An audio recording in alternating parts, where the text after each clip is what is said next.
जी अस्सलाम वालेकुम। मेरी आवाज़ और स्क्रीन क्लियर है आपको? वालेकुम सलाम जी सर, क्लियर है स्क्रीन। अच्छा, हमने शुरू किया था इन्वेस्टमेंट अप्रेजल का चैप्टर के भाई हमने किसी नई जगह पे इन्वेस्टमेंट करनी है। ठीक है, कोई भी इन्वेस्टर तो वो इसको इन्वेस्टर को क्या करेगा, प्रेज करेगा। प्रेज का मतलब इवैल्यूएट करेगा, जायजा लेगा कि मुझे वहाँ इन्वेस्टमेंट करनी चाहिए या नहीं करनी चाहिए।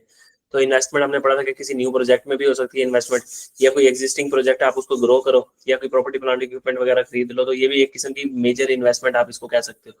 तो आपने उसमें आपने जो था ना, मैक्सिमम पॉसिबल जो आपके पास ऑप्शंस होते हैं ना, उनको क्या करना होता है, इवैल्यूएट। इसको कहते हैं इन्वेस्टमेंट अप्रेजल, ये इसकी डेफिनेशन थी कि आपके पास जितने भी मैक्सिमम पॉसिबल ऑप्शंस है ना इन्वेस्टमेंट के, आप उनको इवैल्यूएट करो, उनका जायजा लो कौन सा ऑप्शन ज्यादा बेस्ट है। तो इसका नाम है, इसको कहते हैं, ये हमारी इन्वेस्टमेंट अप्रेजल है। फिर हमने इसमें मेथड पढ़े थे कि इन्वेस्टमेंट अप्रेजल के अंदर कुछ मेथड होते हैं। तो एक है नॉन डिस्काउंटेड मेथड था, जिसको ट्रेडिशनल मेथड भी कहते थे। उसके अंदर दो टेक्निक्स थी। पहली टेक्निक्स थी सिंपल पे बैक पीरियड, फिर हमने सिंपल पे बैक पीरियड को भी पढ़ा था। तो आज हम ये सिंपल पे बैक पीरियड को दोहराएंगे, डिस्काउंटेड पे बैक पीरियड पढ़ेंगे और नेट प्रेजेंट वैल्यू मेथड पढ़ेंगे। ठीक है, तो हमने कहा दो तरह की मेथड्स हैं इन्वेस्टमेंट अप्रेजल में। एक नॉन डिस्काउंटेड मेथड जिसको ट्रेडिशनल मेथड भी कहते हैं, और डिस्काउंटेड मेथड जिसको मॉडर्न मेथड भी कहते हैं। तो सिंपल पे बैक पीरियड उसकी पहली टेक्निक है। इसको सिंपल पे बैक पीरियड भी कह सकते हो, discount non discounted pay back period भी कह सकते हो, खाली पे बैक पीरियड भी कह सकते हो। ठीक है, ट्रेडिशनल पे बैक पीरियड भी कह सकते हो, तो डिफरेंट नेम हो सकते हैं। और इसकी रीजन दोनों के दरमियान डिफरेंस क्यों है, इसका रीजन ये था कि ये टाइम वैल्यू ऑफ मनी को कंसीडर नहीं करता और ये टाइम वैल्यू ऑफ मनी को कंसीडर करता है। तो आज हमारी बात टाइम वैल्यू ऑफ मनी से शुरू करेंगे हम, लेकिन उससे पहले सिंपल पे बैक पीरियड जो हमने किया था उसको थोड़ा सा दोहरा लेते हैं। हमने जो सिंपल पे बैक पीरियड शुरू किया था, हमने कहा था कि भाई फॉर एग्जांपल हम ईयर 0 पे खड़े हैं, तो हमने 1 लाख रुपए इन्वेस्ट कर दिया, तो जो इन्वेस्ट किया हमारे पास से चला गया। फिर हमें ईयर 1 में मिलेंगे 20,000, ईयर 2 में 25,000, 30,000, 25,000, 20,000। तो ये 5 साल के इनफ्लोज हैं। ये 5 सालों में हमें ये इनफ्लो होगा। ठीक है, इनफ्लो होगा ये। और ये हमारी जेब से क्या होगा, आउटफ्लो। ये हमारी जेब से पैसे जाएंगे लाख रुपया, तो ये इनफ्लोज हमारे आएंगे। तो हमने कहा था कि भाई हमने पे बैक पीरियड निकालना है। तो सिंपल पे बैक पीरियड की डेफिनेशन ये थी कि period in which the initial investment is recovered. वो टाइम पीरियड जिसमें आपके इनिशियल इन्वेस्टमेंट क्या हो जाए, रिकवर। तो हमने इनिशियली 1 लाख रुपए इन्वेस्ट किया, तो हमने ये देखना है कि अमाउंट टू बी रिकवर्ड कितनी है, हमारी रिकवर करने वाली अमाउंट हर साल के एंड पे कितनी रह गई है। तो हम अगर ईयर 0 पे खड़े हैं तो 1 लाख रुपए अभी तक हमने रिकवर करना है। ईयर 1 का एंड मतलब ये होता है, ईयर 1 का मतलब होता है कि ईयर 1 का एंड और ईयर 2 का स्टार्ट। तो ईयर 1 के एंड तक आपको 20,000 मिल जाएगा। तो आपका ईयर 1 के एंड तक कितने वाला अमाउंट टू भी रिकवर्ड होगी, कितनी अमाउंट लेने वाली होगी। तो आप कहोगे 1 लाख में से 20 मिल गया तो 80, फिर 80 में से 25 मिल गया तो 55, 55 में से 30 मिल जाएगा तो 25, और 25 अगले साल का 25 मिल जाएगा, तो लेने वाला कुछ भी नहीं, अमाउंट रिकवर्ड कुछ भी नहीं। तो इसको कहते थे हमारा सिंपल पे बैक पीरियड जो है यहाँ पे कितना है जी, 4 साल। फिर इसमें हमने डिफरेंट सीन्स सिनेरियोज देखे थे, तो वो आपको याद ही होंगे सिनेरियोज, उसको मैं दोहराऊंगा नहीं। और अगर भूले मैं तो मेरे पिछले लेक्चर को ले लेना। फिर हमने कहा था कि टारगेट पे बैक पीरियड देखना, कि कंपनी का टारगेट है, कंपनी का टारगेट है कि 4 साल में उसकी इन्वेस्टमेंट उसको रिकवर हो जाए। इसके साथ मैंने लिख दिया कि कंपनी का टारगेट है, टारगेट होता है कंपनी का। और प्रोजेक्ट पे बैक पीरियड मतलब ये हमें ऑफर में दिया कि हम 3.5 साल में आपकी इन्वेस्टमेंट का जो है ना उसको वापस कर देंगे। तो हम कहेंगे कि अगर टारगेट पे बैक पीरियड ज्यादा हो और हमारा प्रोजेक्ट का पे बैक पीरियड हो कम, तो हम एक्सेप्ट करेंगे। यानी वो कह रहे हैं कि हम 3.5 साल में इन्वेस्टमेंट दे देंगे आपको वापस, और हमारा टारगेट था कि कम से कम 4 साल में मिल जाए। तो हमने कहा यार 3.5 साल में मेरी अच्छी बात है, इस प्रोजेक्ट को एक्सेप्ट करो। ठीक है, तो ये हमने सिंपल सी यहाँ असूल बना लिए थे। फिर हम इसके एडवांटेजेस और डिसएडवांटेजेस को पढ़ रहे थे, तो यहाँ से बात हम करते हैं आगे कंटिन्यू। पीछे कोई सवाल है तो पूछ लो। No sir.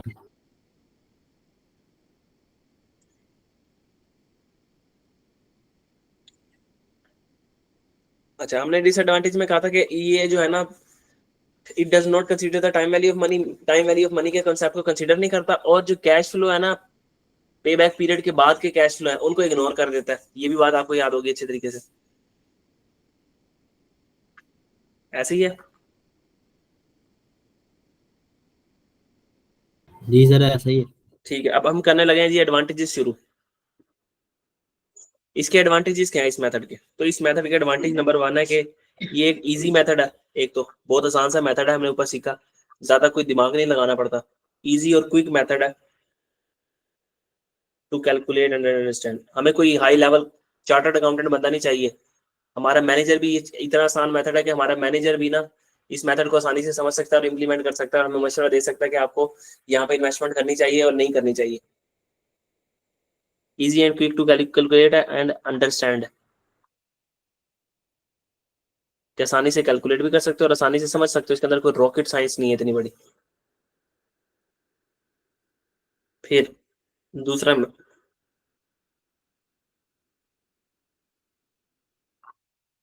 ये हेल्प करता है, हेल्प इन लिक्विडिटी प्रॉब्लम्स।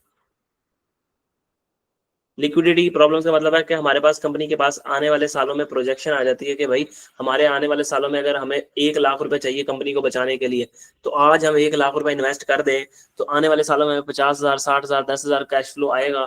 तो नेट में देख रहे हो तो हमें 1,10,000 आ रहा है। तो कंपनी को ये जो एक कैश फ्लो सिस्टम बना के देता है कि आने वाले सालों में आपकी इन्वेस्टमेंट इतने टाइम में रिकवर हो जाएगी, इतने आप प्रॉफिट कमाओगे, तो ये आपको लिक्विडिटी प्रॉब्लम से बचाता है, क्योंकि आपको दिख रहा है कि मुझे आने वाले सालों में ये पैसे आएंगे अगर मैंने इन्वेस्टमेंट की। ठीक हो गया। लिक्विडिटी का मतलब कि कंपनी के पास कोई पैसा ना हो, ऐसी सिचुएशन, उससे हमें ये बताता है, बचाता है। फिर ये यूज एज स्क्रीनिंग टूल, ये एक स्क्रीनिंग टूल पे इस्तेमाल होता है। उसका क्या मतलब होता है अभी देख लेते हैं कि ये स्क्रीनिंग टूल के तौर पे इस्तेमाल होता है। अब मिसाल के तौर पर स्क्रीनिंग टूल का क्या मतलब है, यह एग्जांपल बनाता है छोटी सी।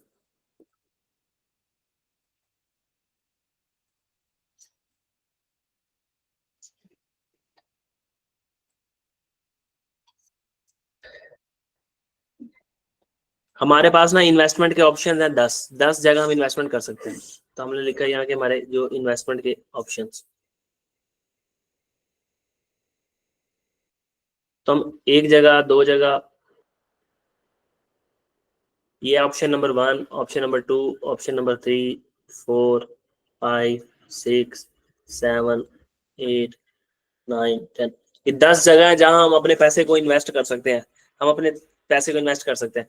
हम सिंपल पे बैक पीरियड के थ्रू चल रहे हैं। तो सिंपल पे बैक पीरियड कहता है कि अगर आपका जो टारगेट पे बैक पीरियड है वो टारगेट पे बैक पीरियड ज्यादा है और प्रोजेक्ट का पे बैक पीरियड कम है, तो फिर आप उस प्रोजेक्ट को क्या करोगे, एक्सेप्ट करोगे। हमने कहा कि ये जो है ना, पे बैक पीरियड लिख लेते हैं कि हमारा पे बैक पीरियड, पीबीबी का मतलब है कि पहला जो हमारा प्रोजेक्ट है ना, ये हमें 10 सालों में रिटर्न देगा हमारी इन्वेस्टमेंट।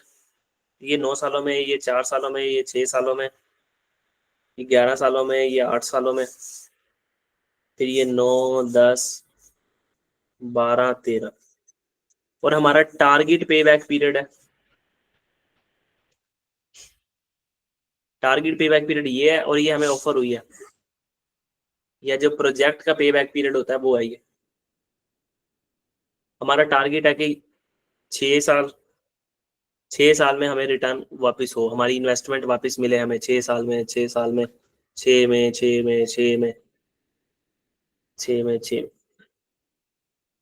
तो अकॉर्डिंग टू हमारा जो कंसेप्ट है सिंपल पे बैक पीरियड का, कि हमने उस प्रोजेक्ट को एक्सेप्ट करना है, उस प्रोजेक्ट को एक्सेप्ट करना है जिसका जिसका टारगेट पे बैक पीरियड ज्यादा हो और ऑफर या प्रोजेक्ट का पे बैक पीरियड, प्रोजेक्ट पे बैक पीरियड जो है वो क्या हो, कम। यानी हमारा टारगेट है 6 साल और ये हमें इन्वेस्टमेंट कितने टाइम में देगा वापस, 10 सालों में, तो इसको एक्सेप्ट करेंगे हम? नहीं। ये हमारा टारगेट है 6 साल, ये हमें देगा वापस इन्वेस्टमेंट 9 सालों में, हम नहीं करेंगे इसको एक्सेप्ट। हमारा टारगेट है 6 साल का, लेकिन ये हमें इन्वेस्टमेंट वापस करेगा 4 सालों में, तो हम इसको एक्सेप्ट करेंगे। हमारा टारगेट है 6 साल का और ये हमें 6 सालों में ये देगा वापस इन्वेस्टमेंट, हम इसको एक्सेप्ट करेंगे। लेकिन आगे कोई भी प्रोजेक्ट है उसको एक्सेप्ट हम नहीं करेंगे।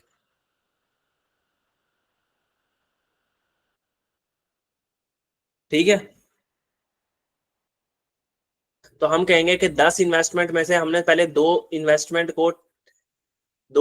को चूज कर लिया कि ये जो दो इन्वेस्टमेंट है ना, इन्वेस्टमेंट नंबर 3, इन्वेस्टमेंट नंबर 4, ये हमें हमारे टारगेट पे बैक पीरियड के अंदर पे कर रही है वापस इन्वेस्टमेंट को। अब हम क्या करेंगे, हम कहेंगे अब इन्वेस्टमेंट नंबर 3 और इन्वेस्टमेंट नंबर 4 में से अब देखते हैं बैठ के कि कौन सी इन्वेस्टमेंट हमको करनी चाहिए। अब हम सोचेंगे बैठ के कौन सी इन्वेस्टमेंट करें। अब हम इन दो इन्वेस्टमेंट के ऊपर जो बाकी मेथड्स हैं वो अप्लाई करेंगे बारी बारी, कि अब discounted cash flow, discounted pay back period का मेथड यूज करें, नेट प्रेजेंट वैल्यू का मेथड यूज करें, इंटरनल रेट ऑफ रिटर्न का मेथड यूज करें, अकाउंटिंग रेट ऑफ रिटर्न का मेथड यूज करें। अब हमने क्या कर लिया, एक काफी सारी इन्वेस्टमेंट में से स्क्रीन आउट कर ली वो चीज वो चीज स्क्रीन आउट कर ली जो हमारे लिए फिजिबल थी। तो अब बैठ के बजाय सारी 10 की 10 इन्वेस्टमेंट के ऊपर दिमाग खपाते रहो, तो ये जो सिंपल पे बैक पीरियड है ना, आपको स्क्रीनिंग टूल प्रोवाइड करता है कि काफी सारी इन्वेस्टमेंट वैसे आपने वो तो पहले फारिग करवा दी, अब आपके पास काम का माल बचा है। ये काम का माल एक स्क्रीनिंग टूल है, ये हमारा जो है ना सिंपल पे बैक पीरियड। समझ आई बात अब? कि ये समझ लो एक किस्म की छाननी है जो आपको छान के दे देती है काफी सारी इन्वेस्टमेंट में से कि भाई ये 3-4 इन्वेस्टमेंट है, इनको देख लो, इनके ऊपर डिफरेंट मेथड लगा के देख लो। तो स्क्रीनिंग टूल का मतलब छाननी है एक किस्म की। समझ आ गई? आगे समझ आ गई। तो यहाँ हमारा सिंपल पे बैक पीरियड होता है खत्म। अब हम आते हैं टाइम वैल्यू ऑफ मनी के ऊपर।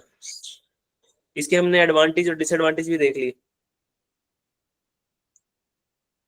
अब हम आते हैं अपने असल कंसेप्ट की तरफ।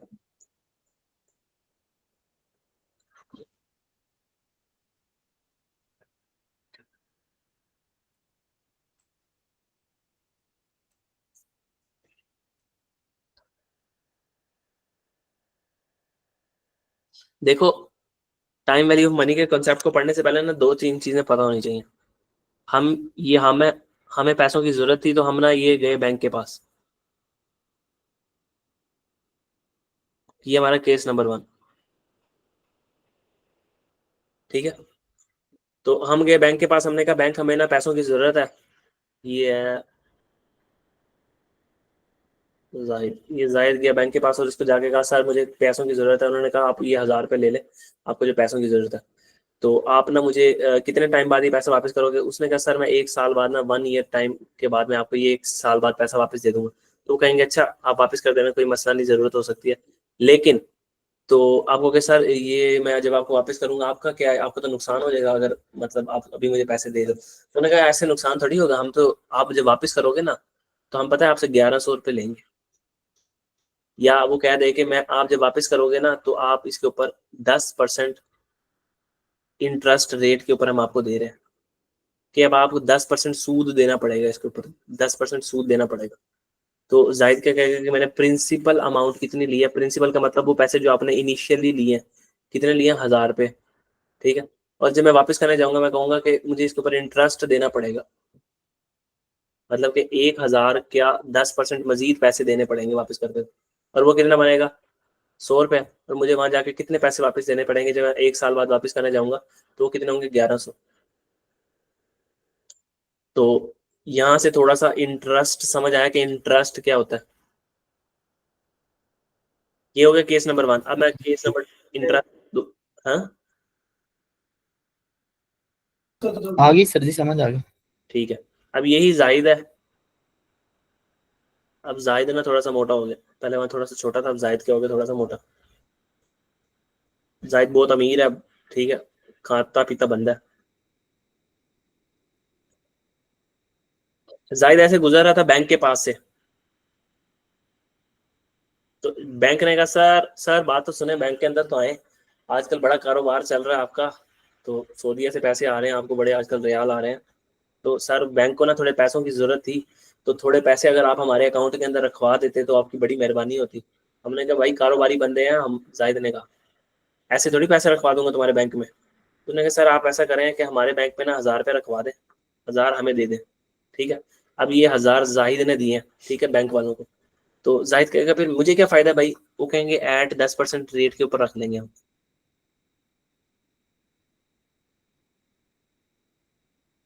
वो कह रहे हैं डिपॉजिट कर दो हमारे पास, ये जमा करवा दो, हम आपको ना 10% सूद देंगे इसके ऊपर। उसने कहा इसका क्या मतलब? उसने कहा सर देखे ना, जब आप लोन लेके गए थे तो प्रिंसिपल अमाउंट थी 1000 रुपया, तो हमने कहा अभी प्रिंसिपल अमाउंट 1000 है। हम जब आपको वापस करेंगे ना ये पैसे 1 साल बाद, हम इसके ऊपर 10% सूद लगा के देंगे, 1000 का 10% आपको देंगे। तो उसने जाहिद ने कहा अच्छा आप सूद दोगे, तो चलो यार मैं रखवा देता हूँ तुम्हारे पास। तो इंटरेस्ट का क्या मतलब होता है कि आप अगर लोन लो तब भी आपको इंटरेस्ट देना पड़ता है। ठीक है, या फिर आप बैंक में अगर पैसे डिपॉजिट करवा दो तो आपको उसके ऊपर क्या मिलता है? इंटरेस्ट मिलता है। पैसे डिपॉजिट करवा दो तो इंटरेस्ट है क्या? अगर मैं यहाँ इंटरेस्ट की डेफिनेशन लिखूं कि भाई इंटरेस्ट है क्या, कि पैसों को इस्तेमाल करने के बदले में हमने जो पैसे दिए वो इंटरेस्ट है। ये 1,000 रुपया हमने लिया और इस्तेमाल किया, इसको इस्तेमाल करने के बदले में हमने 100 रुपया जो दिया वो इंटरेस्ट है। ये 1,000 रुपया बैंक ने लिया और इस्तेमाल किया, उसको इस्तेमाल करने के बदले में बैंक ने हमें 100 रुपये एक्स्ट्रा दिए, तो वो क्या इंटरेस्ट है। पैसे को इस्तेमाल करने के बदले में जो पैसे दिए जाते हैं उसको कहते हैं इंटरेस्ट।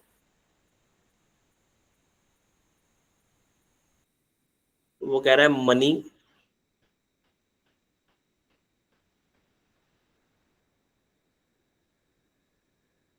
पेड फॉर द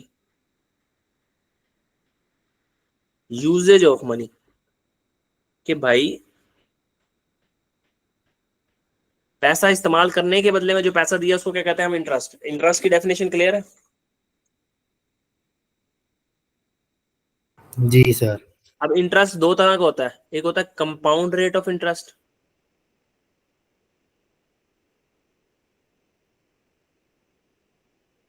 एक होता है simple rate of interest. Sir ये क्या होता है अभी देख लेते हैं।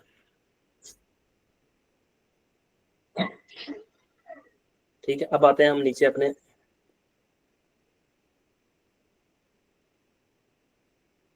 सिंपल रेट ऑफ इंटरेस्ट क्या होता है।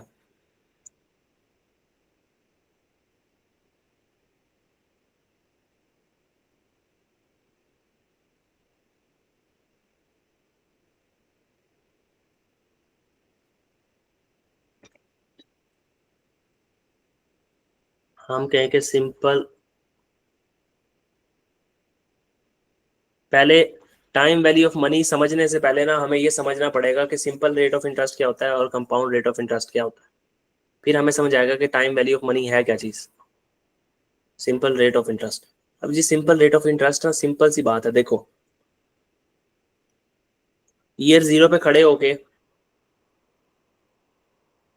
आज खड़े होके हमने ना क्या किया, हमने 1,000 रुपया ले लिया। हम गरीब हैं, ठीक है, 1,000 रुपया ले लिया, या बैंक ने हमसे 1,000 ले लिया। चलो मान लो बैंक ने 1,000 ले लिया, हम अमीर है, तो बैंक ने कहा कि सर मैं आपको ना 10% सूद का रेट है, 10% सूद दूंगा, इसके ऊपर 10% सूद दूंगा।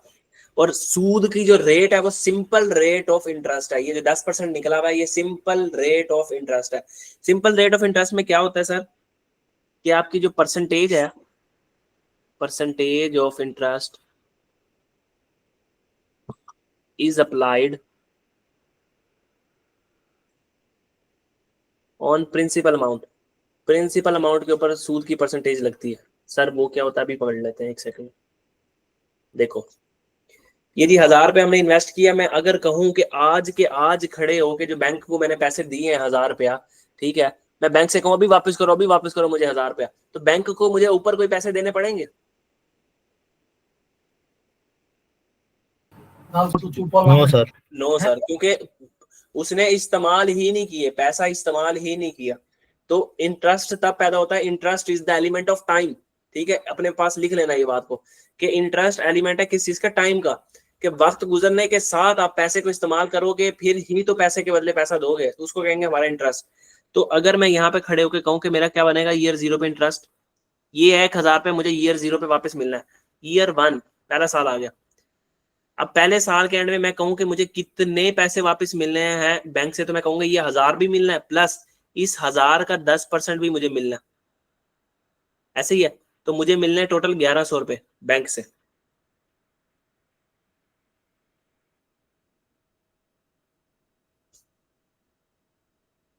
फिर जब मेरा आ जाएगा ईयर 2, तो मैं कहूंगा कि मुझे इसमें ईयर 2 के अंदर ये 1,000 रुपया तो मिलना ही मिलना है, सॉरी ये जो 1,100 रुपये ये तो मिलना ही मिलना है, प्लस 1,000 का 10%, जो 1,000 रुपये मैंने इन्वेस्ट किया था उसका 10% मुझे साथ मिलेगा, मतलब मुझे कितने मिलने हैं, 1,200 मिलना है। ईयर 3 के ऊपर मैं कहूंगा मुझे 1,200 रुपये तो मिलना ही मिलना है, प्लस जो 1,000 इन्वेस्ट किया था उसका 10% और मिलेगा तीसरे साल में, तो मुझे 1,300 मिलना है तीसरे साल के एंड पे। ईयर 4 पे मैं कहूंगा कि सर मुझे ये 1,300 रुपया तो मिलना ही मिलना है, प्लस मुझे जो 1,000 रुपये मैंने इन्वेस्ट किया था उसका 10% मिलना है, तो मैं कहूंगा जी मेरे 1,400 रुपये बनते हैं। अब देखो हमारी ये जो परसेंटेज है ना, ये जो हमारी परसेंटेज है, इंटरेस्ट की परसेंटेज किसके ऊपर लग रही है? प्रिंसिपल अमाउंट पे। इसमें प्रिंसिपल अमाउंट हमारे पास क्या है? ये प्रिंसिपल अमाउंट है। तो कितने पैसे आपने इनिशियली इन्वेस्ट किए थे। तो सिंपल इंटरेस्ट में हमारी जो परसेंटेज है, रेट ऑफ इंटरेस्ट किस पे लगता है? प्रिंसिपल अमाउंट पे हमारा सिंपल रेट ऑफ इंटरेस्ट में इंटरेस्ट का रेट प्रिंसिपल अमाउंट पे लग रहा होता है, प्रिंसिपल अमाउंट पे। तो सर इसमें आपके पास एक अजम्पशन होती है, वो अजम्पशन क्या है सर? प्रिंसिपल पे क्यों लग रहा है? वो अजम्पशन ये है, देखें, सिंपल रेट ऑफ रिटर्न कहता है कि जो रिटर्न है ना, रिटर्न इज नॉट री इन्वेस्टेड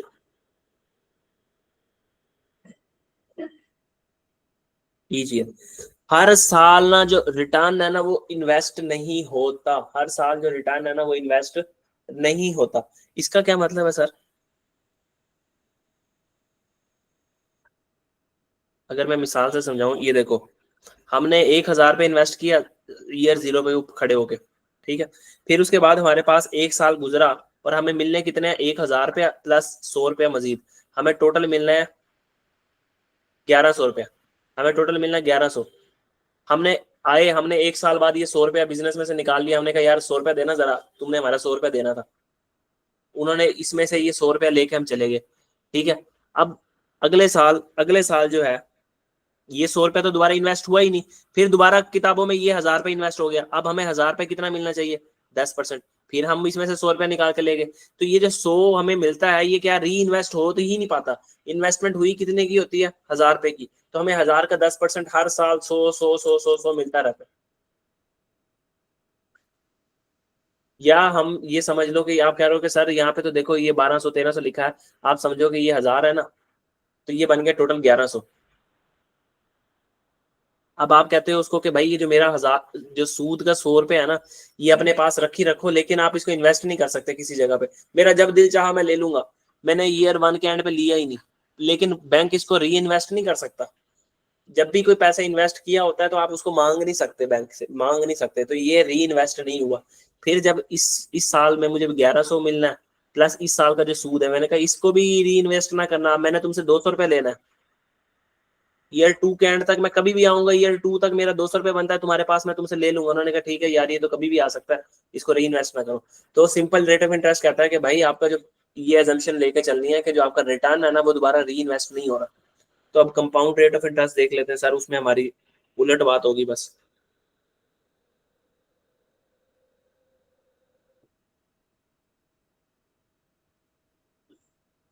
ये क्लियर है? इसके बाद मैं आगे चलूं फिर?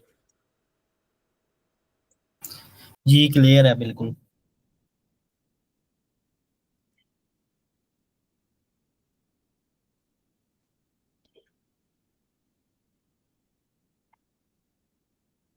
तो ये आ गया कंपाउंड रेट ऑफ,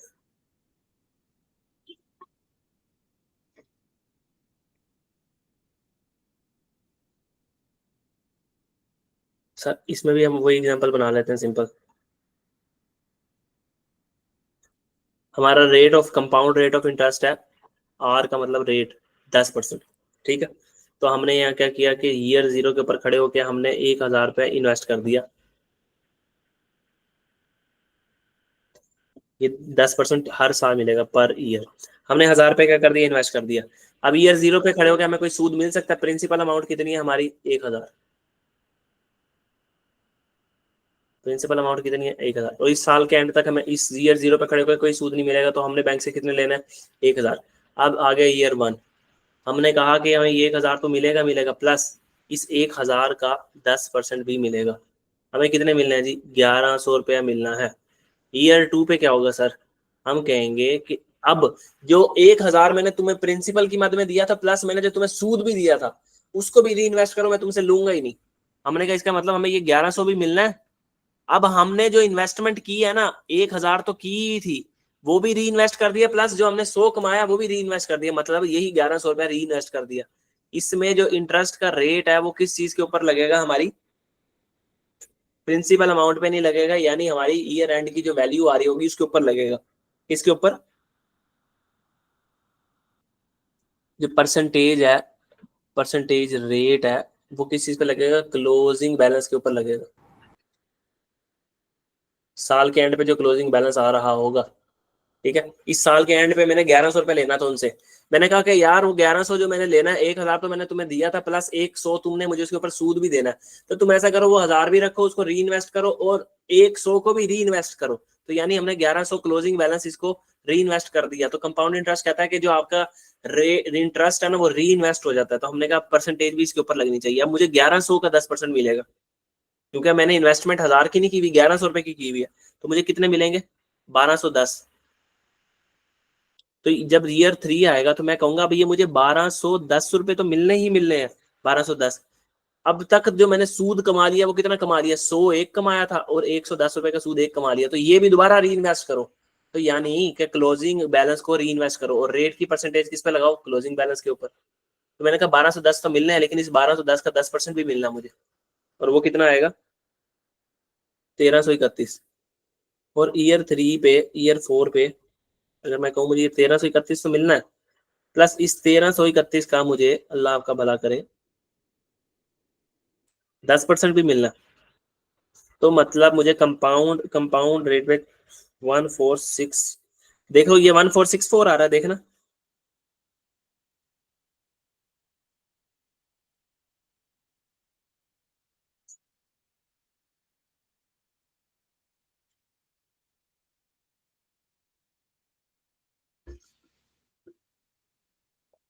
जी जी 1464.1 आ रहा है। हाँ, तो यहाँ पे हमने एजम्पशन क्या ली, यहाँ पे हमारी एजम्पशन है कि जो रिटर्न हमें मिलना है ना, रिटर्न का मतलब इंटरेस्ट जो सूद उसके ऊपर हमें मिलना है, वो रिटर्न इज री इन्वेस्टेड। रिटर्न हमारी री इन्वेस्ट हो जाती है हर साल, ईच ईयर हम उसको री इन्वेस्ट कर देते हैं, उस जो रिटर्न हमें आ रही है।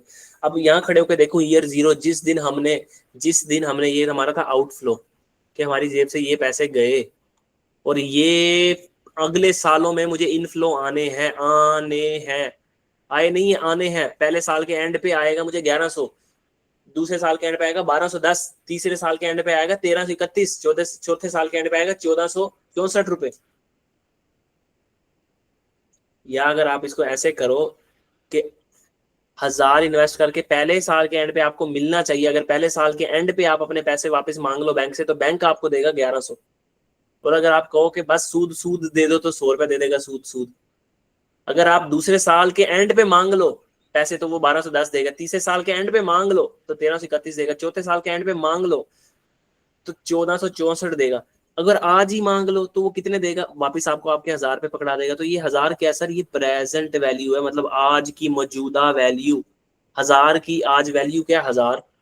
और इसी 1000 की वैल्यू 4 साल बाद क्या हो जाएगी सर, इसी 1000 की वैल्यू 4 साल बाद, ये फ्यूचर वैल्यू है, 4 साल बाद ये 1000 जो है ना, ये 1464 रुपए बन जाएंगे। तो आपने सुना होगा ये पुराने वक्तों की बात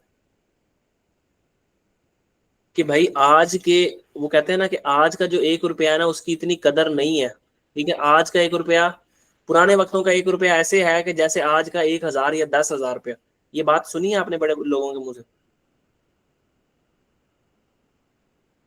जी ठीक है, कि आज का 1 रुपया ऐसे, आज का जो 10,000 है वो ऐसे है कि जो पिछले टाइम का 1 रुपया। तो इसका मतलब है कि पैसे की, वक्त गुजरने के साथ पैसे की जो वैल्यू है ना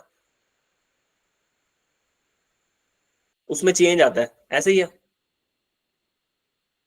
अब जी अगर मैंने यहाँ इंटरेस्ट निकालना हो, तो देखो इंटरेस्ट का मतलब होता है, यहाँ पे अगर मैं सूद निकालूं कि मुझे 1000 के ऊपर सूद कितना मिला, तो इंटरेस्ट का फार्मूला होता है, अपने पास लिख लेना, इसको नोट डाउन कर लेना, कि फ्यूचर वैल्यू में से अगर मैं माइनस कर दूं प्रेजेंट वैल्यू, ये थी फ्यूचर वैल्यू में से माइनस कर दूं मैं प्रेजेंट वैल्यू, तो मेरे पास क्या आ जाएगा जी, इंटरेस्ट। ये मैंने फार्मूला बना दिया। अब मैं यहाँ पे अप्लाई करके देख लेता हूँ कि फ्यूचर में मुझे कितने पैसे मिलने हैं, 1464। फ्यूचर वैल्यू कितनी है जी, 1464 रुपए। और प्रेजेंट आज आज ही पैसे, आज जो मैंने इन्वेस्ट किए हैं प्रेजेंट वैल्यू आज ही ईयर 0 पे खड़े होके वो कितना किया, 1000। तो इसका मतलब मुझे 464 रुपए का सूद मिलेगा 4 साल के एंड पे, 4th ईयर के एंड पे ये आ जाएगा 4 साल में कितना मैं सूद कमाऊंगा। कोई मुझसे पूछ ले कि आप भाई 3 सालों में कितना सूद कमाओगे, तो मैं कहूंगा इंटरेस्ट निकाल लेता हूँ 3 सालों में कितना कमाऊंगा। कि 3 साल के बाद फ्यूचर वैल्यू क्या होगी, 1331। ये 1000 की 1331 फ्यूचर वैल्यू होगी, और इसमें से अगर मैं माइनस कर दूं, इसकी प्रेजेंट वैल्यू कितनी आज 1000 रुपया, तो मैंने 331 रुपये मेरी 3 साल बाद इसकी क्या होगी, 3 साल बाद इसका क्या होगा इंटरेस्ट। ये बात समझ आ गई यहाँ तक? जी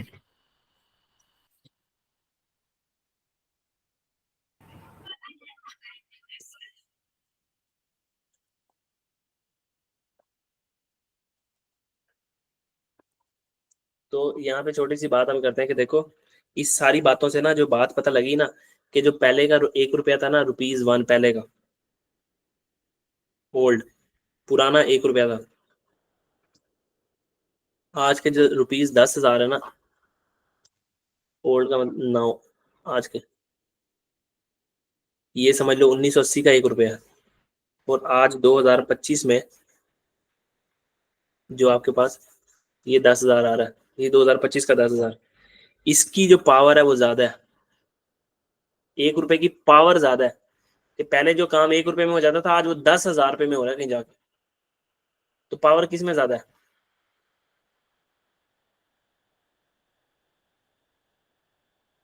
इसकी पावर क्या है, ज्यादा। और इस 10,000 की पावर क्या है, कम। ठीक है, कि हम ये कहें कि वैल्यू ऑफ मनी जो है ना, वैल्यू ऑफ मनी, कि पैसे की जो कदर और कीमत है ना, वो फॉल कर जाती है या डिक्रीज हो जाती है फ्यूचर में। ठीक है, वैल्यू ऑफ मनी फ्यूचर में क्या हो जाती है, डिक्रीज, डिक्रीज हो रही है। पैसे की कीमत में क्या हो रहा है, कमी आ रही है। इसका क्या, इसका दूसरा मतलब ये है कि अगर आज आपके पास जो चीज आप 1000 में ले सकते हो ना, 5 साल बाद वही चीज आपको, वही चीज, हमारे ऊपर सवाल में आया था 1464 रुपए जवाब, वही चीज 1464 रुपए में लेनी पड़ेगी। आज, आज जितनी ताकत 1000 रुपए में है ना, उतनी ताकत 5 साल बाद 1464 रुपए में होगी। ये है जी टाइम वैल्यू ऑफ मनी का कॉन्सेप्ट, कि वक्त के साथ जो है ना पैसे की कदरों कीमत में क्या इंक्रीज और डिक्रीज आता है। यहाँ तक बात समझ आती है? जी चलो अब हम आते हैं इसके जो असल कॉन्सेप्ट हैं उनकी जानिब, और वो क्या है कि सर ये जो हमने इतने लंबे काम किए हैं ऊपर, मैंने जो कंपाउंड इंटरेस्ट लगाया है, अगर मैंने 50 साल के लिए इन्वेस्टमेंट की होगी किसी जगह पे, तो मैं बैठ के ऐसे 50 साल, ईयर 0 से लेके 50 साल तक जाऊंगा। और अगर किसी एक जगह पे गलती कर दी, तो इसका मतलब मैंने सारी जगह सारी वर्किंग गलत कर दी। तो सर इसके लिए ना हमारे पास, इसके लिए हमारे पास फार्मूले दिए गए हैं, तो उन फार्मूलाज को यूज करना है हमने। तो पहला फार्मूला जी, इसको कहते हैं कंपाउंडिंग।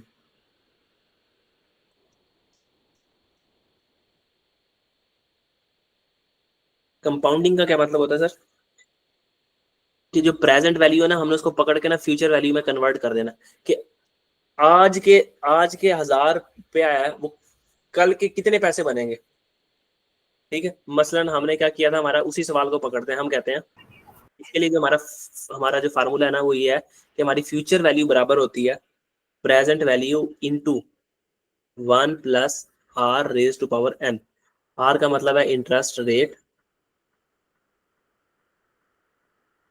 उसकी परसेंटेज, एन का मतलब है नंबर ऑफ ईयर्स। ठीक है, तो हमारा ऊपर सवाल था कि हमने 1000 पे इन्वेस्ट करना था। अब हमने 1000 की 5 साल बाद या 4 साल बाद फ्यूचर वैल्यू देखनी है, कि फ्यूचर में, फ्यूचर के कितने पैसे हों वो आज के 1000 के बराबर होंगे। तो हमने कहा 4 साल बाद हमने फ्यूचर वैल्यू निकालनी है ना, तो हमने प्रेजेंट वैल्यू मतलब आज हमने अगर 1000 पे इन्वेस्ट किया, और हमारा रेट ऑफ इंटरेस्ट था कितना, 1 + 10%, और हमारा यहाँ पे आ जाएगा कितने साल जी, 4। तो देखो क्या आता है जवाब, 1464 रुपये आते हैं।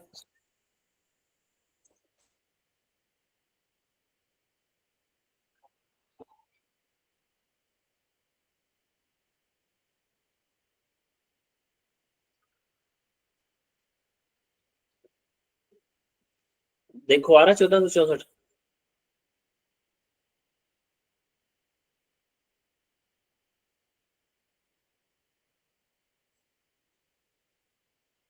जी। तो ये एक डायरेक्ट हमने 50 साल बाद की भी वैल्यू निकालनी हो तो ये हमारे पास एक फार्मूला आ गया कि फार्मूला क्या है जी, हमारी फ्यूचर वैल्यू बराबर होती है present value into 1 plus R raise to power N, कि आज की हजार की 4 साल बाद क्या वैल्यू होगी। वो ये कि आज का हजार जो है 4 साल बाद 1464 में इतनी ताकत होगी जितने आज के हजार में। ठीक है, ठीक है, समझ आ गया। ठीक है। अगर इसके ऊपर हम एक छोटा सा क्वेश्चन करना है यहाँ पे, वो ये, अगर मैं 5,000 इन्वेस्टेड नाउ, 9% पर ईयर हमारा रेट है, what will be the value of investment, हमारी इन्वेस्टमेंट की वैल्यू आफ्टर 10 साल बाद इस इन्वेस्टमेंट की क्या वैल्यू होगी। तो हमने कहा कि इसकी हमने फ्यूचर वैल्यू निकालनी है 10 साल बाद। तो फ्यूचर वैल्यू तो बराबर होती है present value into 1 plus R raise to power N. तो हमने कहा कि अगर आज हम 5,000 इन्वेस्ट करें तो 10 साल बाद आर हमारे पास रेट कितना दिया, 9%। 9% का मतलब क्या होता है, 0.09 रेज टू पावर 10। साल कितने, 10। ये 9% है ना, 9 का मतलब होता है 9 डिवाइडेड बाई 100, ये बन जाएगा 0.09। ठीक है, तो इस तरह वहां आप 9% भी ले सकते हो, लेकिन फिर कैलकुलेटर में परसेंट लिखना। तो 5,000 की क्या फ्यूचर वैल्यू बनती है,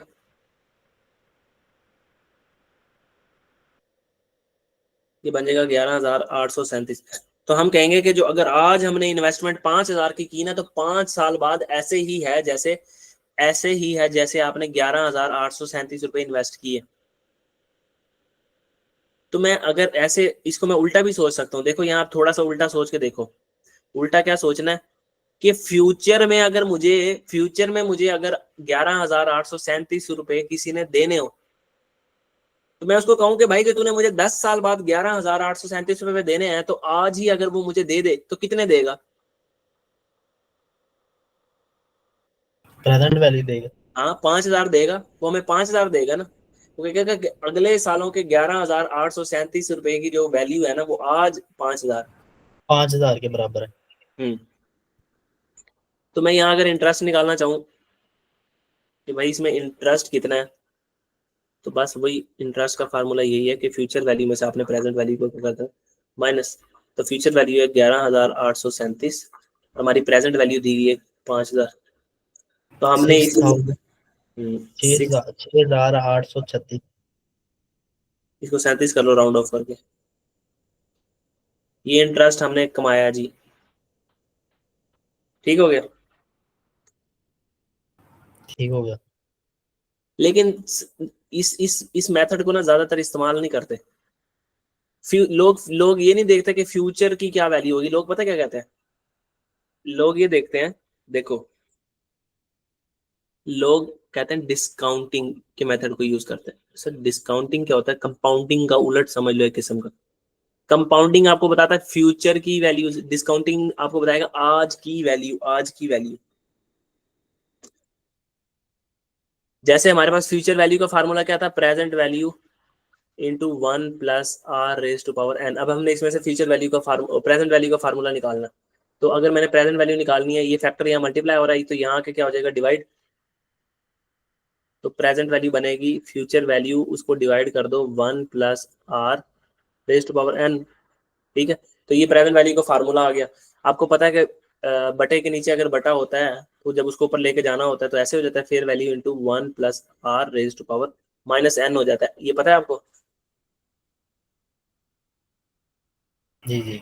ठीक है, तो ये प्रेजेंट वैल्यू का फार्मूला आ गया कि प्रेजेंट फ्यूचर वैल्यू का फार्मूला ये है और प्रेजेंट वैल्यू का फार्मूला ये है।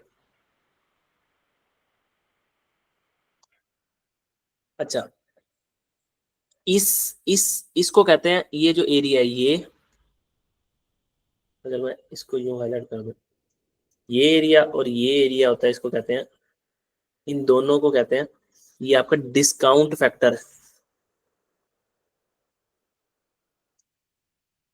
डिस्काउंट फैक्टर का क्या मतलब, आप 1 प्लस रेट है 10%, और रेस टू पावर करो 5 साल, तो यहाँ पे आपका जवाब आ जाएगा 0 पॉइंट समथिंग, मैं अंदाजा लगाता हूँ 0.05 आ रहा है।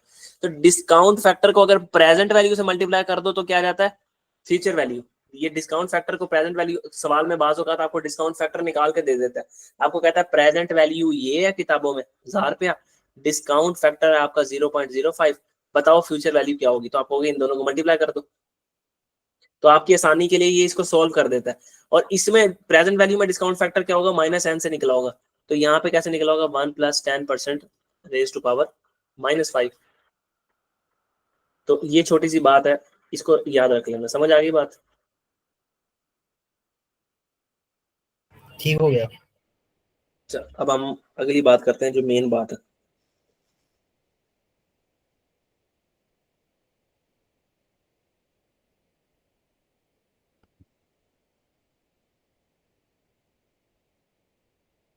वो कह रहा है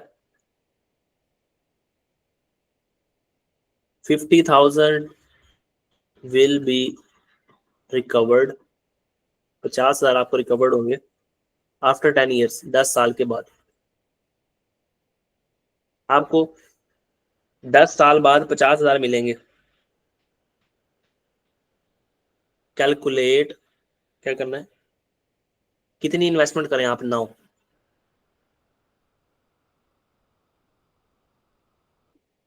जबकि आपको रेट दिया गया 5%। हम कहेंगे कि भाई एक इन्वेस्टमेंट अगर हम आज कर दें ना, तो 10 साल बाद उस इन्वेस्टमेंट की वजह से आपको 50,000 मिलेगा। तो हम कहेंगे कि तो हमें आज जो इन्वेस्टमेंट करनी पड़ेगी ना, वो प्रेजेंट वैल्यू निकालते हैं हम उसकी, कि जो 50,000 प्रेजेंट वैल्यू होती है फ्यूचर वैल्यू, पहले फार्मूला लिख लेते हैं अभी शुरू शुरू है, फ्यूचर वैल्यू इंटू 1 + r⁻⁻n। तो हम कहेंगे कि भाई अगर हम फ्यूचर में हमें मिलना है 50,000 इंटू 1 + r, कितना है हमारे पास 5%, 5% का मतलब 0.05 r⁻10। तो फ्यूचर में 10 साल बाद जो 50,000 मिलना है ना, उसका मतलब है कि आज आज मुझे 30,700 रुपए की इन्वेस्टमेंट करनी पड़ेगी। आज अगर मैं 30,700 की इन्वेस्टमेंट करूं, तो 10 साल बाद मुझे क्या मिलेगा, 50,000 रुपया। ये समझ आती है? आ गई। और मैंने सूद कितना कमाऊंगा मैं इसके ऊपर, मैंने इंटरेस्ट निकालना हो तो वही इंटरेस्ट का तो वही फार्मूला सर, फ्यूचर वैल्यू में से प्रेजेंट वैल्यू को माइनस कर दो। फ्यूचर वैल्यू कितनी दी हुई है हमारे पास, 50,000, प्रेजेंट वैल्यू कितनी आई, 30,700, तो इंटरेस्ट आ जाएगा हमारे पास 19,300। ये क्या आ जाएगा हमारे पास,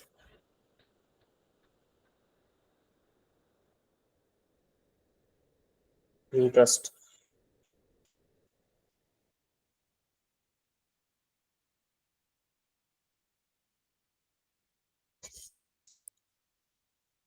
तो अब ये समझ आ गई सारी बात यहाँ तक?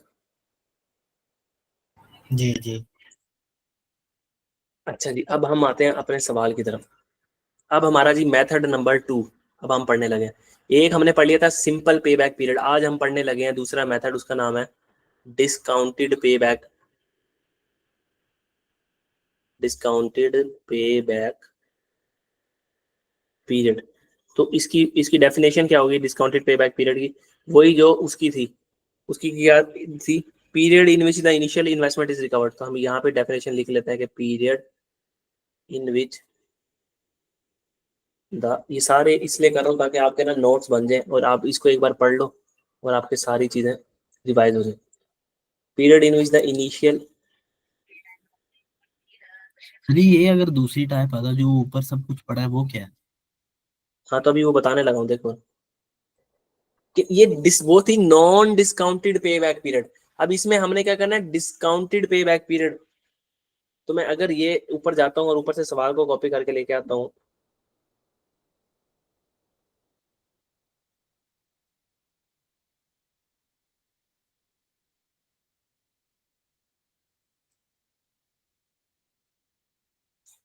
चलो मैं अपने पास लिख लेता हूँ खुद ही सवाल।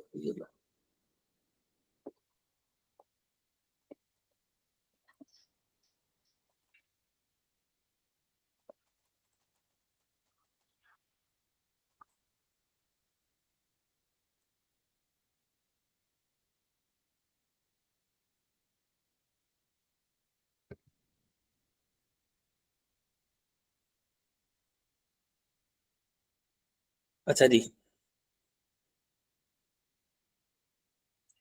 हमारे जो कैश फ्लो है ना, वो जी ये दिए गए हैं नीचे, कि अगर हम ईयर 0 में इन्वेस्टमेंट कर दें, वही जो हमने की थी पिछले सवाल में, 1 लाख रुपए की अगर हम इन्वेस्टमेंट करें, ठीक है, तो हमें ईयर 1 में पैसे कितने मिलने हैं, ईयर 2 में कितने पैसे मिलने हैं, ईयर 3 में, ईयर 3, ईयर 4, और ये आ जाएगा आपके पास क्या, ईयर 5। तो मैं कहूंगा ईयर 1 के एंड के ऊपर मुझे मिलने हैं जी 40,000,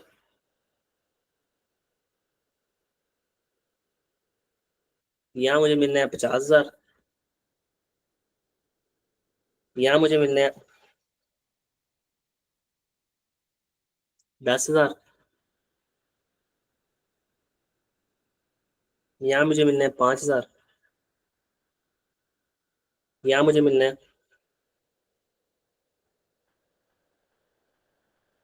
50,000। इसका सिंपल पे बैक पीरियड निकालना है पहले, तो पहले वाली चीज को दोहराते हैं सिंपल, ताकि दोनों के अंदर फर्क समझ आए। अगर मैं सिंपल पे बैक पीरियड से चलूं, सिंपल पे बैक पीरियड इसका निकालूं, तो हम यहाँ लिखते थे अमाउंट टू बी रिकवर्ड, ऐसे लिखते थे ना, जी तो हमने लिख लिया था अपने पास अमाउंट टू बी रिकवर्ड, तो ये हमने लिख लिया यहाँ पे।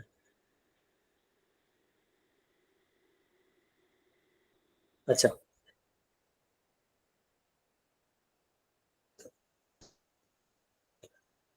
हमने कहा जी 1 लाख रुपए हमने रिकवर करना है, ईयर 0 पे ऊपर खड़े होकर देखे तो 1 लाख रुपए ये भी हमें मिलना है, ठीक है। अभी कुछ भी अमाउंट टू बी रिकवर, मतलब पूरे का पूरा अमाउंट अभी रिकवर होना है, तो पहले साल के एंड तक मुझे 40,000 मिल जाएगा, तो अमाउंट टू बी रिकवर्ड कितना हो जाएगा, 60,000। दूसरे साल के एंड तक मुझे 50,000 रुपये मिल जाएगा, तो कितना अमाउंट टू बी रिकवर्ड होगा, 10,000। और तीसरे साल के एंड तक मुझे 10,000 मिल जाएगा, अमाउंट टू बी रिकवर्ड क्या हो जाएगा, कुछ भी नहीं। फिर यहाँ पे 5,000 आ जाएगा पॉजिटिव, और यहाँ भी 50,000 आ जाएगा पॉजिटिव। लेकिन हम इसको क्या कर देते थे, इग्नोर, ऐसे ही है ना,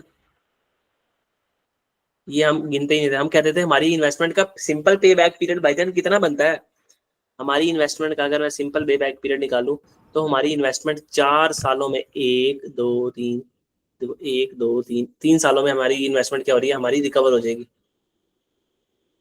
ऐसे ही है।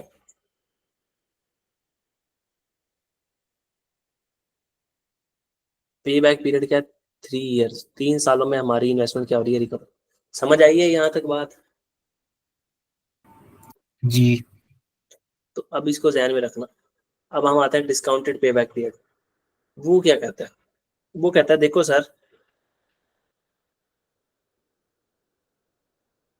ये आपका इनफ्लो, सॉरी आउटफ्लो, ये पैसे आपकी जेब से जाएंगे, और ये पैसे आपको फ्यूचर में पहले साल में मिलेंगे, दूसरे में मिलेंगे, तीसरे में मिलेंगे, ये आएंगे आएंगे पैसे आपकी किताबों में आपके पास आएंगे। तो ये देखो, डिस्काउंटेड डिस्काउंटेड में आपने पता क्या करना है, प्रेजेंट वैल्यू को निकालना है। सर प्रेजेंट वैल्यू को क्यों निकालना है, कैसे निकालना है, देखो, ये वो ये वो पैसा है जो मुझे 1 साल बाद मिलेगा, 1 साल बाद मिलेगा। और अगर आज ही मिले, हमने तो फ्यूचर वैल्यू को नहीं देखना ना, हमने ये देखना है आज ही मैं इसमें इन्वेस्टमेंट करने लगा हूं, कि अगर मैं आज इसके अंदर 1 लाख रुपए की इन्वेस्टमेंट करूं, आज जो मैं पैसे इन्वेस्ट कर रहा हूं, उसके बदले में आज ही मुझे कितने मिल रहे हैं, आज के हिसाब से मुझे कितने पैसे मिल रहे हैं, लाइक और लाइक का कंपैरिजन हो जाएगा। 10 40 हजार। आज लाख लाख ही मिलेगा अगर आज ही आप चेक। नहीं नहीं, मैं सिंपल सी बात कर रहा हूँ, कि अगर मैं आज 1 लाख रुपया इन्वेस्ट कर देता हूँ ना, तो मुझे मिलेगा 50 और 40 और 50, 90, 90 और 10, 100, 1,55,000 मुझे आने वाले 5 सालों में, आने वाले सॉरी 1 2 3 4 5 सालों में मुझे मिलेगा। मैंने 1 लाख रुपया किया इन्वेस्ट, और मुझे आने वाले सालों में मिलेगा 1,55,000। हमने अभी टाइम वैल्यू ऑफ मनी का कंसेप्ट पढ़ा, हमने कहा कि यार अगर हम आज 1 लाख रुपए इन्वेस्ट कर देते हैं, तो हो सकता है हो सकता है वो हमें जो पैसे दे रहे हैं, हमें उसने कहा कि मैं बेवकूफ बनाता हूँ तुम्हें, देखना कैसे, कि इसको कहो कि भाई तुम आज 1 लाख रुपए दे दो, मैं तुम्हें फ्यूचर में 1,55,000 दूंगा। अक्लमंद बंदा कहेगा कि भाई फ्यूचर में जो 1,55,000 5 साल बाद मिलना है, अगर मैं इसकी प्रेजेंट वैल्यू निकालूं, एक मिसाल है। ऊपर आओ, अब थोड़ी सी बात अगर लंबी हुई है तो हम ना बात को लंबी करते हैं।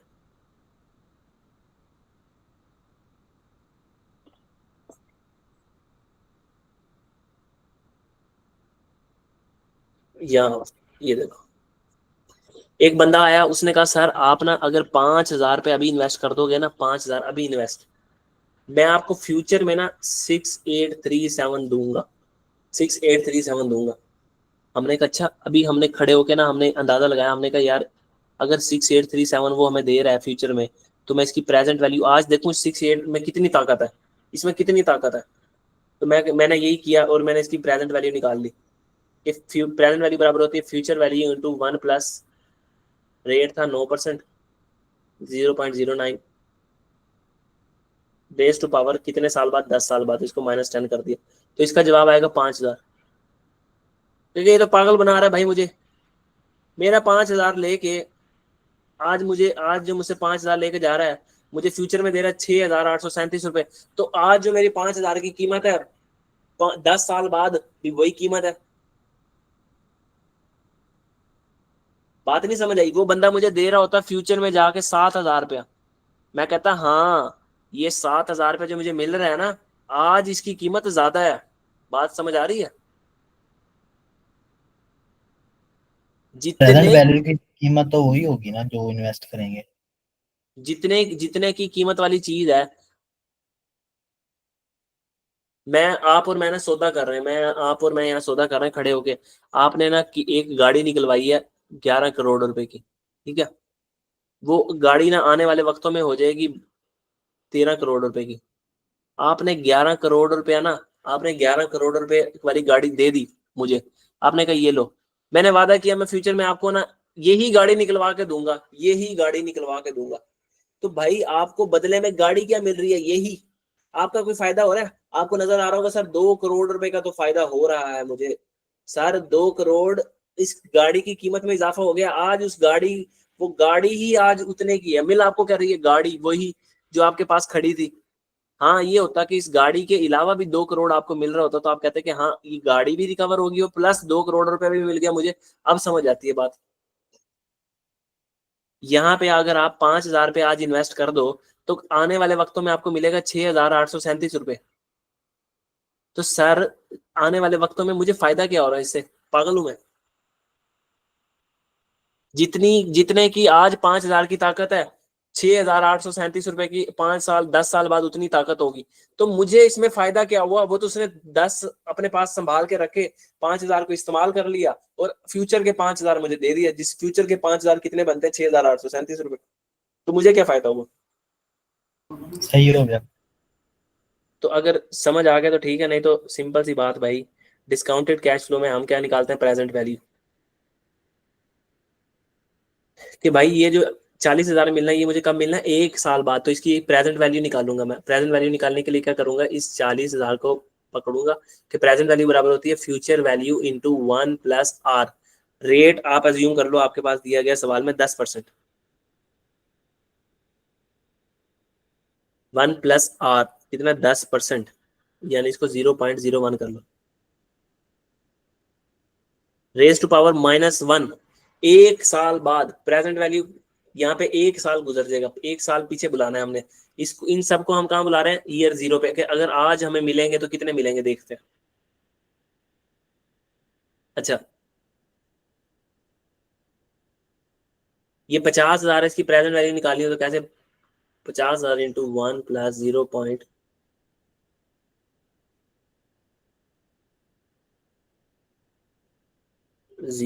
रेज टू पावर -2, इसकी निकालनी हो। या अगर मैं सिंपल ऐसे ही करूँ कि देखो ऐसा कर दूं, ये तो ज्यादा आसान हो जाएगा। वो ये इस फैक्टर को उठाऊं, इसको यहाँ रखूं, इसके कहूं कि ये जो है ना 40,000, इसको मल्टीप्लाई करो इससे, आपका भी टाइम बचेगा और मेरा भी टाइम बचेगा। इस 50,000 को मल्टीप्लाई करो इससे, फिर इसको मल्टीप्लाई करो 1.01 raise to power 1 plus 0.01 raise to power -3, और इसको मल्टीप्लाई करो 1 प्लस 0.01 रेज़ टू पावर -4, और इसको मल्टीप्लाई करो 1 प्लस 0.01 रेज़ टू पावर -5। ये इंटरेस्ट रेट और नंबर ऑफ ईयर, 5 साल बाद, 4 साल बाद, 3 साल बाद, 2 साल बाद, 1 साल बाद।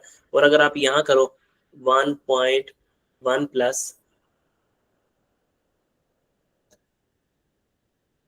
0.01 रेज़ टू पावर कितने साल बाद, कोई साल 0, आज ही खड़े हो।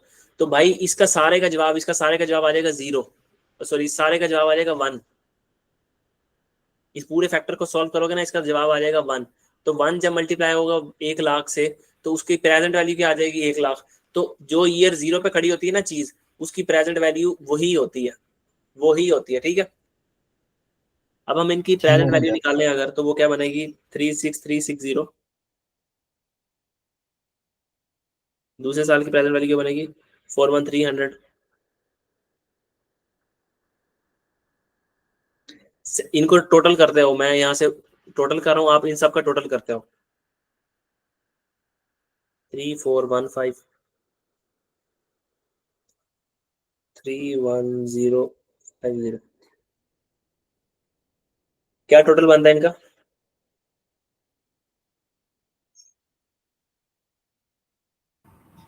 119635। 119635, 1,19,635 रुपए।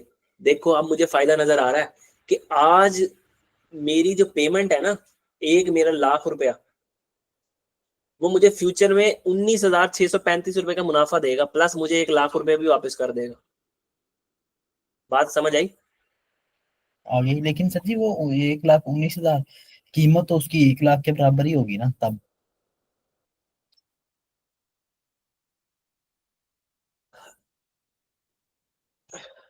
इस बात को ना देखो, समझो छोटी सी बात, मुझे फ्यूचर में ये मिलना है ना, मिलना तो मुझे ये है 1,55,500, 1,55,000 रुपया, ये मिलना है मुझे फ्यूचर में। मैंने कहा कि ये जो 1,55,000 है, इसकी अगर मैं प्रेजेंट वैल्यू निकालूं, इसकी जो प्रेजेंट वैल्यू है वो बनेगी ये 11,000, 1,19,635 रुपए। तो मैंने कहा कि मुझे फ्यूचर, आज अगर मैं 1 लाख दे रहा हूं, 1 लाख देने के बाद मुझे फ्यूचर में मिलेगा 1,55,000। तो इसका ऐसा मतलब है कि मुझे आज ही 19,635 रुपए का फायदा हो रहा है, जो कि अगले 5 सालों में मुझे मिलना है फायदा। सही है। मुझसे कोई पूछे कि तो अगर आपने सारे इसके ऊपर इंटरेस्ट कितना कमाया, तो मैं कहूंगा कि मेरी प्रेजेंट वैल्यू कितनी है, 119635। फ्यूचर वैल्यू में से प्रेजेंट वैल्यू माइनस करते हैं ना, तो फ्यूचर में मुझे कितने मिलेंगे, 1,55,000, और इसकी प्रेजेंट वैल्यू कितनी है, 119635। कितना आ जाएगा जवाब,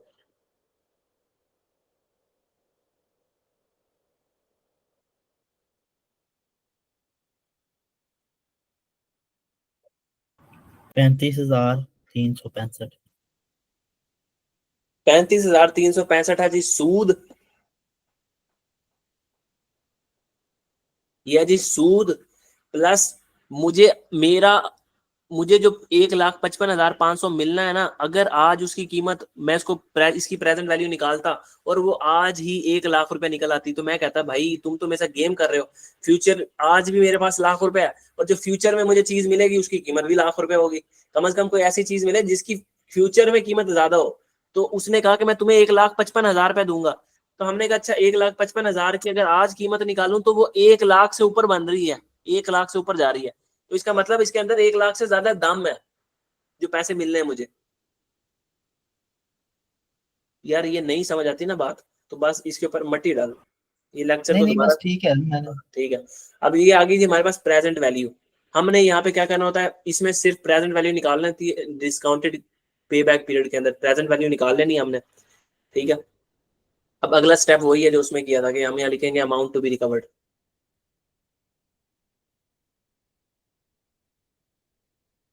कि हमने कितनी अमाउंट रिकवर करनी है। देखो ये आ गया ईयर 0 के ऊपर, तो हमने रिकवर करनी है खड़े होके यहाँ पे 1 लाख, क्योंकि इसकी प्रेजेंट वैल्यू कितनी है, 1 लाख। हम सारी प्रेजेंट वैल्यू को लेके जा रहे हैं। इस 1 लाख में से 36,360 रुपए मुझे पहले साल के एंड पे मिल जाएंगे, तो बाकी कितने मिलने वाले रह जाएंगे, माइनस करके बताओ। मेरे पास लिखा हुआ है, मैं इसको जल्दी जल्दी लिख सकता हूँ, लेकिन आपके हाथ से एक बार खुद ब खुद हो जाए सर। इस 1 लाख में से मुझे 36,360 एक साल के अंदर अंदर मिल जाएगा। 63,640 रुपए। शाबाश, 63,640। इस 63,640 में से मुझे 41,300 मिल जाएंगे दूसरे साल के एंड तक, तो कितने मिलने वाले रह जाएंगे? 22,340।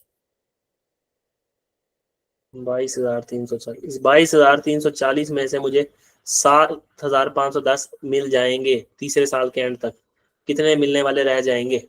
14,330। 830। 14,830।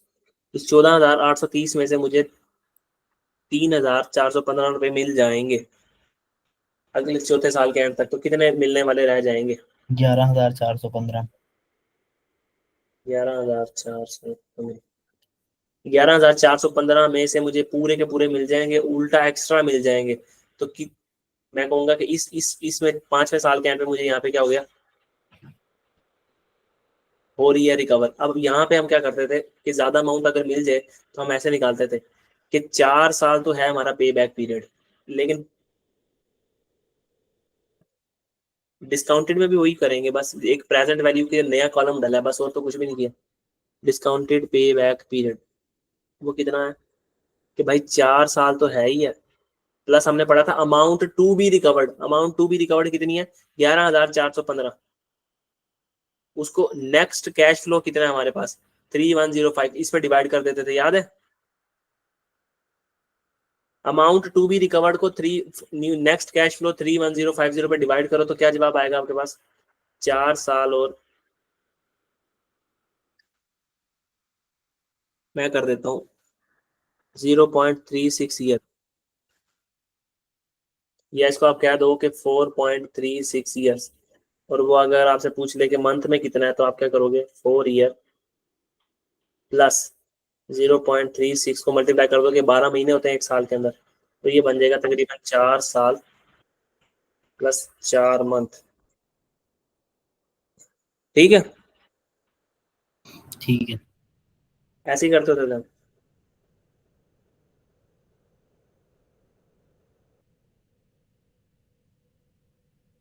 अब यहाँ पे हम कंक्लूजन निकाल लेते हैं, कंक्लूजन छोटा सा। तो वो क्या है कि हमने सिंपल पे बैक पीरियड निकाला था ना, जो मैंने ऊपर संभाल के रखा था, ये सिंपल पे बैक पीरियड ये कितना? 3 साल। सिंपल पे बैक पीरियड, इस ये रूल आएंगे वो एमसीक्यूज में टेस्ट करेगा, तो अब लिख लो, या इसको लिख लो पॉइंट टू पॉन्डर, याद करने की बात है।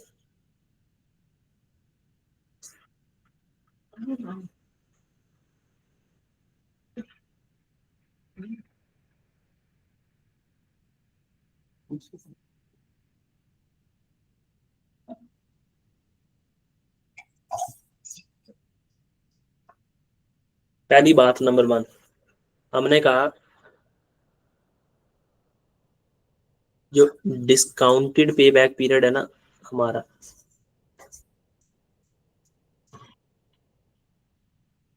पे बैक पीरियड वो ज्यादा है, 4 साल और 4 महीने आए। डिस्काउंटेड पे बैक पीरियड हमारा हमेशा ज्यादा होगा किससे? Non discounted pay back period से। Non discounted pay back period कितना आया था? 3 साल।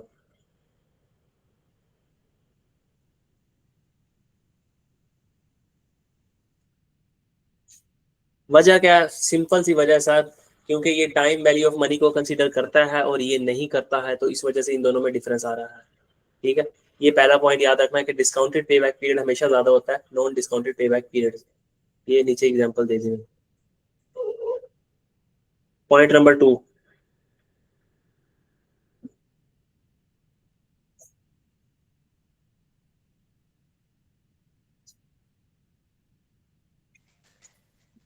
अगर इफ इंटरेस्ट रेट, अगर इंटरेस्ट रेट इंक्रीज करेगा ना,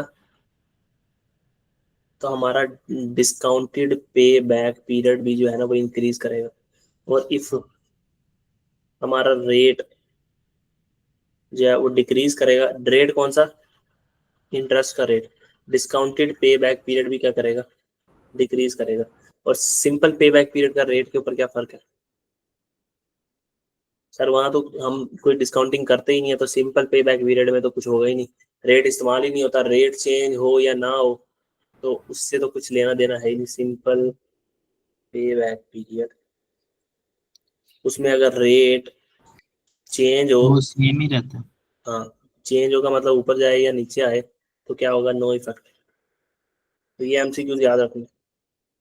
ठीक हो गया। जी। तो यहाँ तक कॉन्सेप्ट हजम हो गया।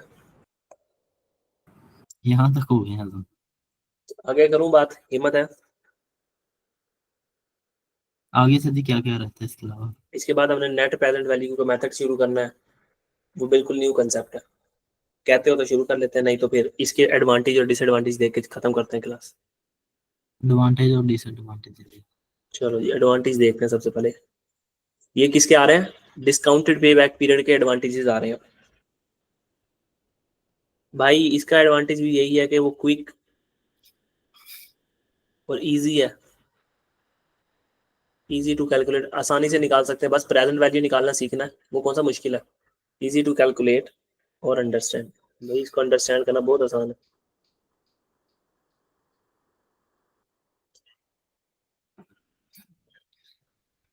ये हेल्पफुल होता है किसमें, वो वहाँ लिक्विडेशन प्रॉब्लम में था ना, ये helpful in cash problems, liquidation में भी लिख सकते हो।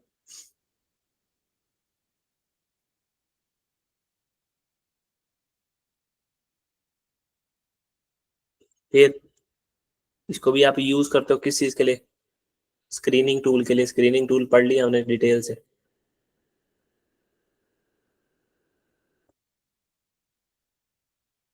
फिर इसका एक फायदा क्या है कि ये कंसीडर करता है टाइम वैल्यू ऑफ मनी।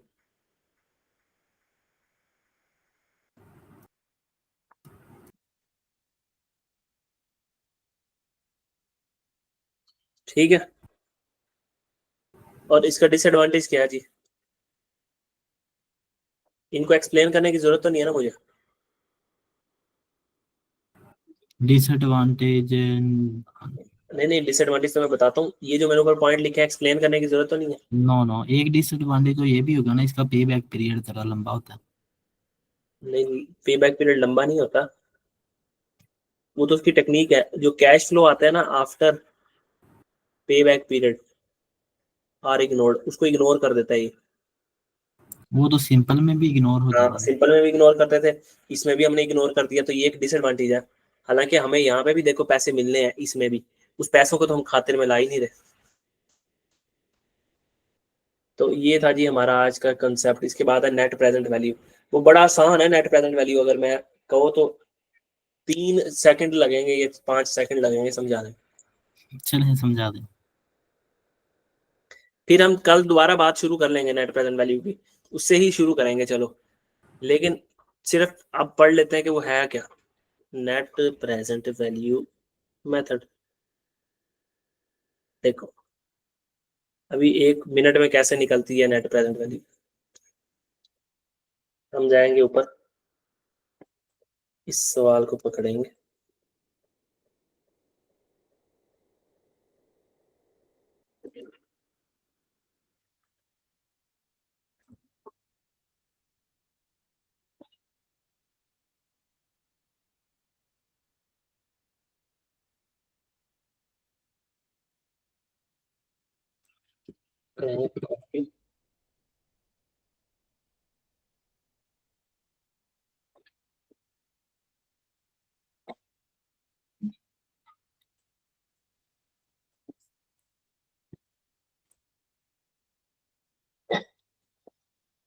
ये हमने किया इसके ऊपर पेस्ट, और इस बाइक को ले आएंगे।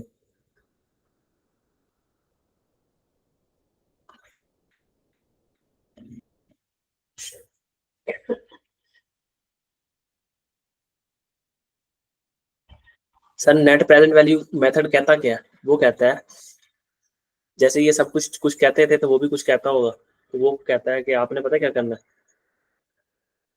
आपने प्रेजेंट वैल्यू ऑफ इनफ्लोज में से अगर आप माइनस कर दो ना प्रेजेंट वैल्यू ऑफ आउटफ्लोज, तो आपकी नेट प्रेजेंट वैल्यू आ जाएगी, और आपने नेट प्रेजेंट वैल्यू की बेसिस के ऊपर डिसीजन लेना है कि आपने इन्वेस्टमेंट करनी है या नहीं करनी। हमने कहा ये प्रेजेंट वैल्यू ऑफ इनफ्लो और प्रेजेंट वैल्यू ऑफ आउटफ्लो का क्या मतलब, अभी अभी हमने ये सीखा है कि भाई हमारी जो आउटफ्लो होना है हमारे पास से वो कितने का होना है, आउटफ्लो कितने का होना है जी 1000, ये वाला, ये हमारा आउटफ्लो लिखा हुआ है जिसको मैंने ऊपर लिख के बताया था कि हमारी जेब से कितने जाना है, इसकी प्रेजेंट वैल्यू क्या थी, यही 10,000। तो अगर मैंने नेट प्रेजेंट वैल्यू निकालनी हो, उसको एनपीवी भी कहते हो आप, तो हम यहाँ निकालने लेते हैं नेट प्रेजेंट वैल्यू है कि प्रेजेंट वैल्यू ऑफ इनफ्लो, जो आपको पैसे आने हैं उनकी प्रेजेंट वैल्यू, और उसमें से माइनस कर दो आप प्रेजेंट वैल्यू ऑफ आउटफ्लो।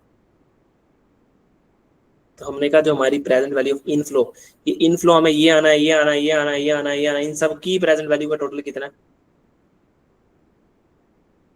1,19,000। 1,19,635 रुपये। और हमारी प्रेजेंट वैल्यू आउटफ्लो की प्रेजेंट वैल्यू कितनी है, ये दी हुई, यही है ना इसकी प्रेजेंट वैल्यू बताया था ऊपर। जी तो इसका इसका एनपीवी इसकी क्या आ गई, सीधा 19,635। 19,635। अब हमने यहाँ पे ना लास्ट बात कर रहा हूँ कि खत्म, tata bye bye.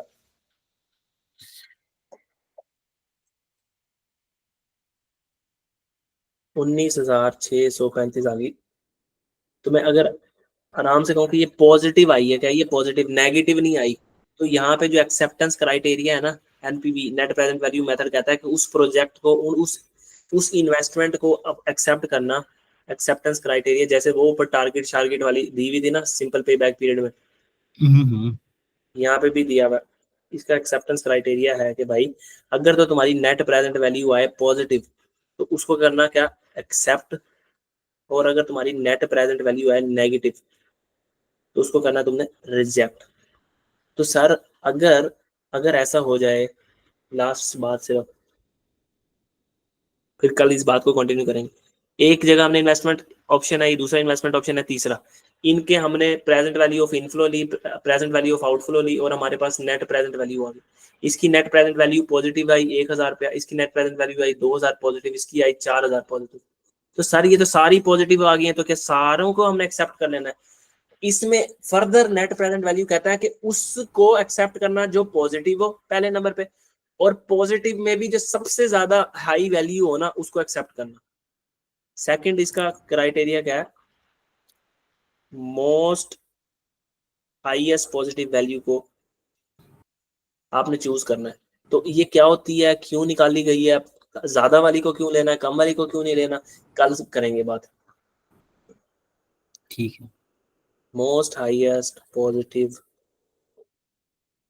Value is chosen among given investment options।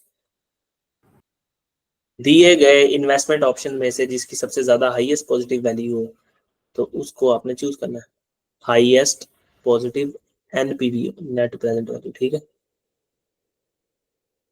कोई सवाल तो पूछ लो, नहीं तो फिर मैं क्लास। बनाओ सर, पीडीएफ शेयर कर देना मत। ठीक है।